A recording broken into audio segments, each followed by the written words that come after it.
Fala galera, estamos aqui no canal da Batista Metanoia, estreando um dos quadros do Metanoia Podcast. Nesse quadro nós trazemos aqui algumas pessoas, amigos, irmãos em Cristo. É um quadro de entrevistas. E para inaugurar esse quadro, eu estive convidando aqui o nosso irmão Júnior Neri, ali da Assembleia de Deus, Missão, aqui em Barra do Tarraxil, Bahia. Então, meu irmão, seja muito bem-vindo, em nome de Jesus, é um prazer tê-lo aqui. Em nome de Jesus. E nós vamos começar a nossa entrevista hoje, né? Vamos falar aqui um pouco sobre a conversão, trajetória cristã, dias difíceis, dias de vitória e tudo mais. Então, irmão Júnior, eu queria começar lhe perguntando quantos anos o irmão está hoje? Quantos anos o irmão tem hoje? De caminhada... Idade mesmo? 26 anos. 26 anos. E quantos anos tem aí de caminhada cristã? De 7 anos. 7 anos. E quem era o Júnior antes da conversão? O Júnior antes da conversão era um jovem que buscava saciar, né, os anseios da alma com as coisas deste mundo, dessa terra. Era um jovem que tinha um vazio, que demonstrava uma alegria, mas na verdade por dentro eu sabia que a minha alma ela necessitava de algo a mais do que aquilo que eu desfrutava naquele momento. Eu sabia que as coisas deste mundo elas não estavam conseguindo saciar os anseios da minha alma. Então era um Júnior que buscava preencher esse vazio, buscava a alegria nas coisas dessa terra, nas coisas desta vida. Esse era eu. E esse Júnior, ele se envolveu assim com alcoolismo, essas questões? Como eram esses desejos que você tentava saciar na sua alma? O que é que você buscava para preencher esse vazio que só Jesus pode completar? Então, aquilo que a maioria dos jovens, acredito eu, buscam, né? Nos dias de hoje, eu buscava preencher nas festas, buscava preencher nos relacionamentos, nas amizades, na bebida, né? Então eu busquei em tudo isso algo que preenchesse essa lacuna que havia dentro de mim, né? Mas como você bem disse, nada dessas coisas foram suficientes e só em Cristo eu consegui então desfrutar de uma alegria plena. Só em Cristo que eu consegui preencher esse vazio que tanto me afetava e que tanto me deixava triste e me fazia mal. É interessante eu fazer essa pergunta porque, com certeza, muitos jovens que não são evangélicos, principalmente aqui em Barra do Tarraxil, vão estar assistindo esse podcast. Eu queria que, nesse momento, você direcionasse para esses jovens e o que é que você poderia dizer a eles, esses jovens que, como você, estão tentando preencher um vazio que só Jesus preenche, estão tentando buscar nas coisas do mundo algo que só Jesus pode fazer. Então, meu irmão, é aquilo que Jesus disse àquela mulher samaritana, né? Na passagem que Jesus tem um diálogo com ela e em um determinado momento desse diálogo, Jesus disse para ela, olha, aquele que beber dessa água tornará a ter sede, mas aquele que beber da água que eu lhe der, esse não mais terá sede, porque nele se fará uma fonte de água que jorrará para a vida eterna. Então, eu era esse jovem que desfrutava dessa água que não matava a sede e que um dia alguém me apresentou Cristo, um dia Jesus me ofereceu essa água, um dia Jesus fez essa proposta para mim, se você experimentar dessa água que eu lhe der, você não mais terá sede. E a partir do momento que eu experimentei dessa água, eu posso afirmar com todas as palavras que não existe nada melhor do que Jesus. Eu experimentei de muita coisa nessa terra, eu experimentei de relacionamentos, experimentei de muitas amizades, mas nada foi como Cristo. Nada é como Jesus. Quando eu experimentei Cristo, eu vi que nada era melhor que Ele. E é o conselho que eu te dou. Experimente de Cristo, porque não existe nada melhor do que Ele nessa terra. Verdade. E quem foi que lhe conduziu a frequentar uma igreja ou ter um contato com a igreja evangélica, uma pessoa com a influência de algum amigo, ou você mesmo que ia, ou você veio de alguma família evangélica ou não? Como foi esse contato que você teve com a religião, esse contato que você teve com a igreja e que você teve o conhecimento de quem Cristo é e o que Ele tinha para a sua vida? Então, infelizmente, a minha família, ela é uma família bem arraigada no catolicismo, então essa influência não veio da minha família, veio de um amigo próximo que eu tinha, que era cristão na época, e que me fazia convites, eu sempre negava esses convites, até que um dia então o Espírito Santo tocou na minha vida para aceitar esse convite e fui nesse culto, e foi um culto extraordinário porque Jesus falou de uma forma tremenda comigo naquele dia. Jesus usou o pregador para falar exatamente aquilo que eu estava passando naquele momento. Naquele dia eu não aceitei a Cristo como Salvador da minha vida, mas eu saí dali convicto de que aquilo que a minha alma precisava era aquele Jesus que aquele homem estava pregando. Eu saí daquele lugar entendendo que o meu lugar era ali, era na presença do Senhor. Então, a partir disso aí foi que eu comecei a ter um contato com o Evangelho e depois de um tempo, finalmente eu entreguei a minha vida a Cristo. Glória a Deus. E você hoje é um pregador do Evangelho, né? Serve ali na sua igreja, na Assembleia de Deus, missão aqui em Barra Tarraxil. E eu gostaria de saber como foi esse processo, né? Do Júnior, novo convertido, até chegar nesse momento de começar a ministrar a palavra de Deus, ser um pregador oficial da igreja. Você recebeu alguma profecia? Isso nasceu do seu coração? Foi pessoas que foram vendo o seu dom, direcionando você? Talvez você começou como eu, cantando, né? Porque todo mundo que entra na igreja começa cantando até descobrir. Eu queria que você falasse um pouco dessa experiência. Então, como você disse, né? No início eu queria louvar o Senhor, eu louvava, né? Ao Senhor.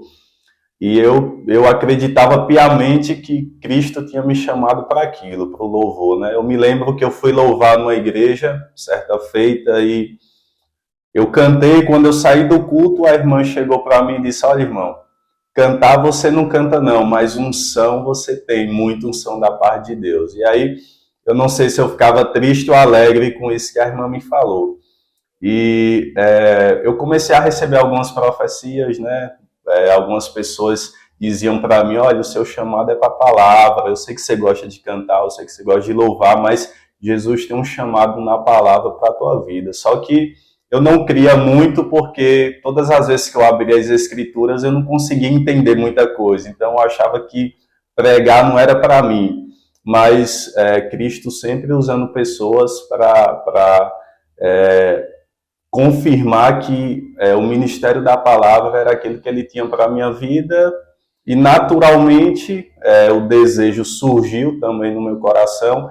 Jesus levantou pessoas para me ajudar, inclusive você foi uma dessas pessoas que Jesus levantou na minha caminhada para me instruir nesse ministério da palavra, e assim, graças a Deus, o ministério tem se desenvolvido para a honra e glória do Senhor. Glória a Deus. E você tem alguma experiência nesse momento que um dia você pregou em alguma certa localidade, numa igreja ou fora da igreja, e aquilo ficou marcado na sua vida? Você diz: rapaz, esse dia Deus foi gracioso comigo. Deus, ele desceu ali pela sua graça e misericórdia e me usou para a sua glória. Você tem um dia assim que você diz: esse dia foi marcante? São muitos, né, os dias que assim, marcaram a minha vida até aqui, a minha trajetória, mas acredito que um certo dia, quando eu subi ao púlpito, eu havia sido pego de surpresa, né? E aí eu não queria pregar naquele dia, mas aí o Espírito Santo me incomodou: você vai, né? Você vai. E aí eu subi para pregar, eu não tinha nada, eu não tinha pego na Bíblia naquele dia, então na minha mente eu não tinha nada para entregar para a igreja naquele dia. Eu subi ao púlpito sem saber exatamente o que eu ia falar, mas naquele dia o Espírito Santo de Deus tomou a minha vida e me usou com graça, e foi um dos dias que Jesus mais me usou, foi naquele dia que eu subi pensando que não ia ter nada para pregar naquele dia. Ali eu entendi que o chamado para pregar, a mensagem é dada por graça, não é algo que a gente merece, né? Jesus nos usa por graça e misericórdia. Então foi um dos dias que me marcou, foi esse dia. Glória a Deus. E você sendo assembleano, né, continuista, crê nos dons, na atuação dos dons, na atualidade, no batismo no Espírito. Como foi que você começou a ter essas experiências com os dons? E quais são os dons que Deus tem lhe agraciado, tem lhe confiado para você servir o corpo de Cristo? Queria que você contasse um pouco aí desse relato. Então, o primeiro dom que eu recebi da parte do Senhor foi o falar em línguas, né? Que a gente conhece como batismo, né? No Espírito Santo. Então, eu ainda era novo convertido quando eu recebi o batismo, e aí veio as novas línguas, que até então eu não entendia bem, né? Como que funcionava, mas... Não teve medo não a primeira vez? Então, eu tinha medo quando eu não era batizado, que eu via outras pessoas falando em línguas, né? Quando era novo convertido, eu não entendia bem o porquê aquelas pessoas falavam aquelas línguas. Então, mas no momento eu não senti medo, porque a sensação era maravilhosa que eu estava sentindo naquele momento. Eu não estava entendendo nada, né? De repente eu comecei a sentir algo que eu nunca senti na minha vida, comecei a falar umas línguas que eu também nunca tinha falado, mas foi algo tão maravilhoso e que marcou a minha vida, que eu não senti medo nesse momento. Então, a partir daí, o Senhor me agraciou com esse dom, e foi aí que eu comecei a ter o contato, né, com os dons espirituais, foi a partir desse momento. Glória a Deus. E já falamos quem era o Júnior do passado. Quem é o Júnior hoje? Hoje, você. Quem é o Júnior hoje? O que é que você tem feito? O que é que Deus tem colocado em seu coração para fazer nesse momento? Servir a sua igreja, servir outros lugares que você tem ido? O Júnior hoje não é um Júnior perfeito. Eu continuo lutando contra as minhas imperfeições, continuo lutando contra o meu velho eu, o meu velho homem, mas de longe não é o Júnior de antigamente. Uma das maiores experiências que eu experimentei no Evangelho foi a conversão. É a maior experiência, olhar para quem eu fui um dia, olhar para o que eu fazia e ver o quanto o Espírito Santo de Deus trabalhou na minha vida, ver a minha vida antes e ver como ela é hoje. Então, essa experiência de conversão, o milagre do novo nascimento, de ver o velho Júnior morrer e nascer um novo Júnior em Cristo, é a maior experiência que eu experimentei no Evangelho. E o novo Júnior é alguém que deseja o céu, é alguém que anseia pelo céu, é alguém que deseja levar outras pessoas a Cristo, deseja anunciar o quanto esse Cristo é bom, esse Cristo salva, esse Cristo liberta, esse Cristo preenche as lacunas das nossas almas, né? E que esse Cristo, não existe nada com que nós possamos comparar a Ele. Ele é a melhor de todas as coisas. Glória a Deus. Falando agora de projeção ministerial. Você hoje é um diácono ali na Assembleia de Deus. E o que é que você vê para o futuro, para o Júnior? Pensa em ser um dia um dirigente de igreja, um pastor, ou você vê que não tem esse chamado? Com a sua projeção para esses anos aí que virão? O que é que você tem projetado para o seu ministério, também para a sua vida sentimental, profissional? O que é que você tem sonhado aí? Qual é a sua expectativa para o futuro? O meu desejo eu sempre desejei ser um pregador itinerante. Eu nunca tive o desejo de ser um dirigente de congregação, né, de ser um pastor. Apesar de que Deus também tem usado pessoas para confirmar isso na minha vida, que Ele quer isso para a minha vida.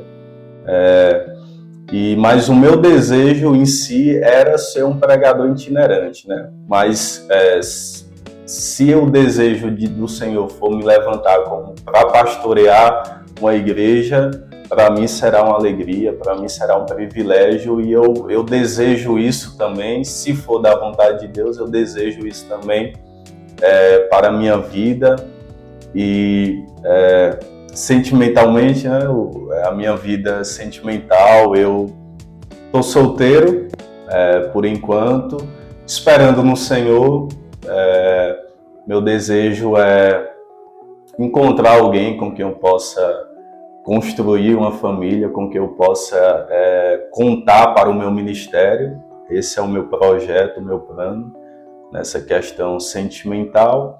E profissional, eu desejo em breve, né, retornar para a faculdade, se assim for da vontade do Senhor. Eu não quero depender da obra, né, quero ter o meu trabalho, mas tudo isso eu entrego nas mãos do Senhor, né? Eu sei que Deus fará o melhor para mim. Verdade. E agora eu queria que você falasse e citasse pessoas durante essa caminhada cristã que foram fundamentais para a sua vida, sabe? Que você disse. Porque assim, a gente tem muita gente que Deus coloca no nosso caminho, né? Uns que passam pouco tempo, mas deixam uma contribuição enorme na nossa vida. Outros que a gente cria um elo de amizade e vai durando toda uma vida. Então eu queria que você pensasse e dissesse o nome de pessoas que foram importantes para você em algum momento da sua caminhada e que você diz, foi de Deus ali ter um encontro com essa pessoa, construir uma amizade. Eu queria que você falasse aí dessas pessoas que Deus colocou aí na sua caminhada para lhe ajudar. Então, foram muitas as pessoas, né? Foram muitas as pessoas, mas algumas pessoas contribuíram de uma forma extraordinária para a construção de quem eu sou hoje, né? Uma das pessoas que eu posso citar é o meu primeiro pastor, né? O pastor Samuel. O irmão Cosme também é um amigo, é um irmão que Jesus colocou na minha vida e que certamente foi um instrumento de Deus para que eu pudesse estar aqui hoje na presença do Senhor. Deus também usou a sua vida, principalmente para que o meu ministério crescesse, né? Foi um momento crucial da minha vida, quando Jesus colocou você para me motivar, né? Para me instruir em muitas coisas que eu precisava ser instruído. O meu atual, né, pastor José Coelho. Então, tem muitas pessoas que Jesus, graças a Deus, levantou para me ajudar nessa caminhada. Jesus sempre levanta um Simão Cirineu, né, para nos ajudar a levar a cruz. Então, todas as vezes que a cruz estava pesada, Jesus levantava alguém para me ajudar. Verdade. Deus é fantástico, né? Tudo é para a glória de Deus e Deus está no controle de tudo. E você, assim como eu, passou um tempo, né? Nós tivemos essa experiência de entrar na igreja e depois se afastar da igreja e retornar para a igreja. Eu mesmo passei uma semana fora da igreja, me afastei do Senhor Jesus, e você também teve essa experiência de se afastar e retornar. Eu queria que você contasse um pouco como foi esse afastamento e esse retorno para Cristo.